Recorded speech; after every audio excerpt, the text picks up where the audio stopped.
walk around London, and London is filled with beautiful pieces of art and design. Whether it be the Shard, whether it be going through Trafalgar Square and the sculptures that are there, whether it be Waterloo and the graffitis that are in the tunnel. London is a very inspiring place.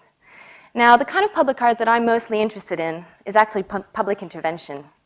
And what makes public intervention so interesting is that it's all about getting a reaction out of people. It's about making people think. It's about shaking them up a little bit. And hopefully, it's about promoting some kind of change. So, a couple of years ago, I should say possibly more than a couple of years ago, I was studying at MIT. I met a friend. Leo and I decided that we were going to work on a project together, and we had never done any kind of public intervention before. So this was our first time. And we decided to think, okay, well, so how does the public perceive women? It's a really kind of open-ended question, pretty basic, or at least that's what we thought. So we went ahead, and of course we were working with technology, so we wanted to integrate technology into our experiment, I should say. So the first thing we did, I know there's not much technology yet, is we went ahead and we got a blow-up doll. And I know it sounds a bit silly, but I don't know if you've ever bought a mannequin, but they're really pricey, and we were students, so we stuck to the cheaper option. So a blow-up doll, we put a mask on it because a blow-up doll doesn't really have a nice face, and put some breasts on there as well, and so to try to make her look more and more womanly. From there, we decided to add some papier-mâché, and we painted her, and, you know, with my kind of okay makeup skills, tried to put a face on her, and then of course, you know, a wig, and then she kind of looked womanly, basically. From a distance, you definitely thought that it was a woman, right? And then you came up close, you're like, oh, what's going on? But still. So we then took her and we put her in various places in Boston, and we weren't really sure what kind of reaction we were going to get.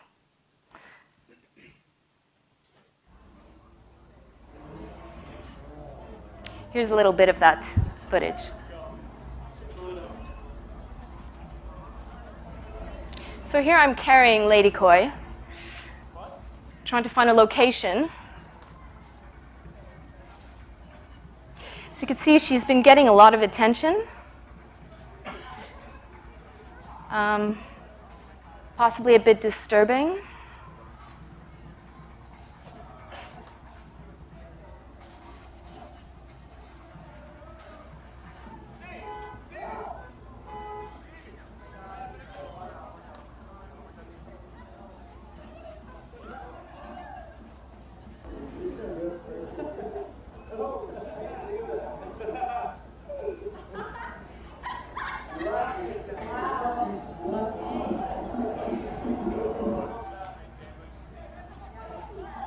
Right, so first of all, I know that this whole segment is on optimism, and I know that doesn't look too optimistic. But after that, I have to say I was a little taken aback, a bit shocked. But it was also quite interesting how such an inanimate object, well, basically a blow-up doll with a bunch of papier-mâché on her, could provoke such interesting reactions.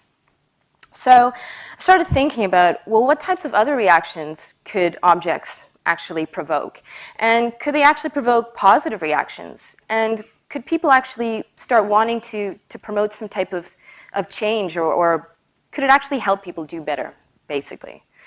So I really enjoyed my time working with Leo. And I thought, okay, well, you know, I really want to just continue to work with people and learn from people. So I later on eventually moved to London. And I approached this charity. It's called Do the Green Thing. And Do the Green Thing, we're looking at the whole festival problem. And I don't know if any of you are very aware of the festival problem. Basically, people go out, they have a really amazing time, right? And how do we reduce the festival waste? So they have amazing time, and then they kind of leave a lot of their garbage behind. And I mean, I've been to festivals, and yeah, you do have a really great time. And yeah, you do feel uber hungover, and you really don't want to take that tent down. You don't remember how you put it up, and you don't want to take it down again, right? So we thought, well, how do you design for really, really hungover festival goers? So I just kind of scratched my head and thought, well, honestly, I just don't want to do anything. So we thought, okay, well, if that's the case, what if we designed a tent that biodegraded? So you didn't have to do anything. So keep in mind, I hadn't been in the country very long, and I got sent up to, it was Scotland, it was the festival up in Scotland, and the weather in Scotland in July, for those of you who haven't been, is not as warm as London, okay? So I was there with the biodegradable tent, and the tent was made of cardboard. So this is a prototype. It was embedded with seeds, and the idea was that when it did biodegrade, then it would then grow back. So not the tent itself, of course, but grass would grow back, and so the area would actually become beautiful again. And so we worked on this tent, and we set it up, and a lot of people got interested, and it was all about getting feedback, and it was all about, asking people, would you use this? And, well, do I have to take it back at the end? No, you don't. Oh, well, yeah, of course I'll use it. Absolutely. Great, great. So more and more people were interested in this project. So we thought, well, can we actually get this manufactured? I mean, is this something that we could, possibly sell? So we decided to actually look into it. And as it turns out, the amount of energy that it takes to manufacture a biodegradable tent just doesn't justify its use. And this is it's a really interesting point, because also an interesting point in my career where, I think many of us, we make a lot of mistakes.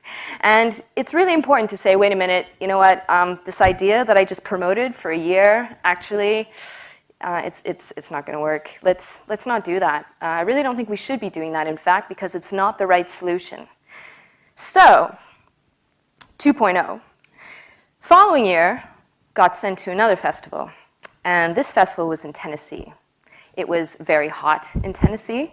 It was a complete contrast from Scotland. And one question we had here was, okay, well, if it's not going to biodegrade, then what do people do at festivals? And what are the consume loads of? And what can we actually use to build this thing? Well, the answer was beer. Yes, people drank a lot of beer. I drank a lot of beer. And it was great because people were donating their empty and their full cans to us. So we just asked them to just, not crush them and to leave them as such. And we had thousands and thousands of cans.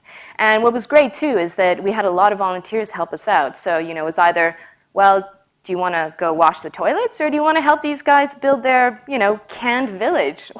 Clearly, a lot of people wanted to come and help us. So we wound up building this canned village. It was a very small canned village, but it really helped. It was very good for the shelter from the sun. The sun was totally smoldering, and by the end of it, we had loads of people come by. Everyone was hanging out there, and it was in the campground. So this was an area that, at night, when the music's done, there was just nowhere to really kind of hang out, and DJs kind of set up there, and it turned into a really kind of cool area. So it was actually quite a fun project, and by the end of it, people genuinely liked it, and some people even took pieces of it and brought it home with them. So it was great too. Is then of course then we took it apart, and then the cans could then go on their journey and be recycled as they would have been. So this was quite an interesting project, and I really liked the proactive nature of it. And I really liked that if you came up with a question and you put it out there and you asked a bunch of people to help you out, everyone was willing to pitch in. Everyone wanted to help you solve that problem. So when I moved to London a little while ago, I'm not a very good gardener, okay, but I really wanted to learn, and I really, really loved guerrilla gardening. And so this is my troop number. I'm troop number 6111. And I would go out and I would guerrilla garden various places in London. And I guerrilla garden with Richard Reynolds, who some of you may know. He is a guerrilla gardening guru. And the more I guerrilla gardened, the more I realized that we needed some kind of a design for guerrilla gardeners, which I then called the subversive gardener. Because I found myself on the tube going to, at that point, college, and I had soil, I had my books, I had a trowel, and it just didn't work. It didn't work for my lifestyle, and if anyone was going to get into this in London, it actually had to fit into their everyday routine.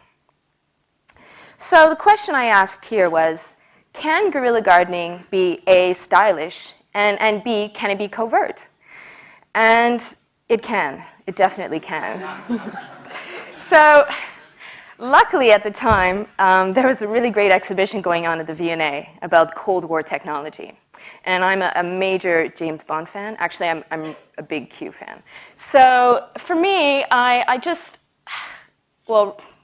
started hacking stuff together, really, and seeing if there was any kind of way of integrating technology and fashion together. Don't really know us or don't know much about guerrilla gardening, assume that we're all crazy people. These are everyday objects, but then at a second glance you finally realize there's something a little different about this object. This here is the precision bombing device number 1. And what you do is you drop a small bowl of sugar with a seed in it, I guess when nobody's looking. This is a guerrilla garden that has been here now for 3 years. It's officially the responsibility of the Transport Authority, but they just leave us. I guess they assume someone else in their department is doing it for them. What both of us are doing is waking people up, making them realise there is this potential. By just doing it without asking permission, by actually being guerrilla about it, that surprises people. So this was actually my MA project when I was graduating. So I designed these pieces. And so there was this briefcase that had this auger, and it would drill this hole. And then there was this handbag that had this conveyor belt. That's where the MIT part comes in. So I was able to rig up the battery, and then it into the hole that was there. And then, of course, there's the camera, which you saw, which shoots these seeds. And, of course, that's to go over, like, train tracks and stuff, because you can't always get to them, right? So, and you're not going to risk your life going over the train tracks. So, and then, of course, there's the shoe. So, for the banker who's walking to work, you can just kind of walk and drop seeds behind him. So I thought, okay, well, it's funny, it's tongue-in-cheek, people get it, but is it really going to appeal to all audiences? And I mean, not everyone is going to, go on to a blog and see this, or go to my MA show and see this, right? So I thought, well, this really has to appeal to a large audience. And that's when we started looking at seed pills. And seed pills are, well, they're like seed bombs, really, but they're just not so messy. So they're little vegetarian capsules, and you add soil and seeds, and then really all you do is, you just drop them where you feel is needed, really. So it's neglected areas, and it's like well, yeah, I mean, it's like I said, a seed bomb. So you just walk and drop, and that's it. And no one needs to know. It can be just as covert as all the other tools, I promise. So this is how it works. 1, there we go, and then here we have it. So it was all about breaking down barriers, and it was all about taking this message, writing out a recipe, and going places and saying, you can do this. This is super easy. I'm going to teach you how. Now you go and spread the word. So I started getting involved in various types of groups and organizations. So I was at the G20 summit, and being pegged in gave us a lot more time, obviously, to lay these seeds everywhere. And we wound up doing, corporate events, speaking to large companies as well. Wound up going to schools, which was really amazing. Going to schools and telling kids they're doing something that's James Bond and not to tell their parents. They loved it. And then, of course, the museums. I went to the museums and tried to just spread this message far and wide from one end to the other. And it worked, and it was great fun. And really, at the end, I'm hoping that this type of intervention, these types of pieces, will actually help people or inspire people to pick up their shovel and do their own intervention. And really, it's about getting people involved. It's about this interaction, and it's about catering your interactions to your audience. And it's about surprising people. It's about making people think. And really, you don't need to make a huge change, you just need to make a little bit of a change. And if you can do that, then you're ahead of the game. Thanks.